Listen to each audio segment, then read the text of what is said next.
Xullas shu desanglar qizlarjonlar, oxir paytlar hamma yurayotgan bo'lsanglar, faqatgina sharqiyani abayalarini kiyadigan, ro'mollarni o'raydigan bo'lganman. Chunki haqiqiy muslimalar uchun eng zo'ri bu albatta abaya.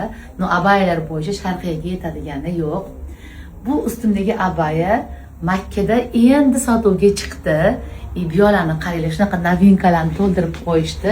Men hozir Makkada emas, Toshkentdagi Sharqiy official do'konidaman. Qizlar, mana bu novinkalarni qaranglar.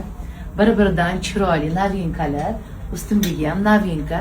Endilikda klient kelyapti, ro'moli tushib ketdi. Endilikda siz novinka endi ishlab chiqarishni boshlangan abayalarni Toshkentimizdagi Sharqiy official do'kondan xarid qilib olsanglar bo'ladi.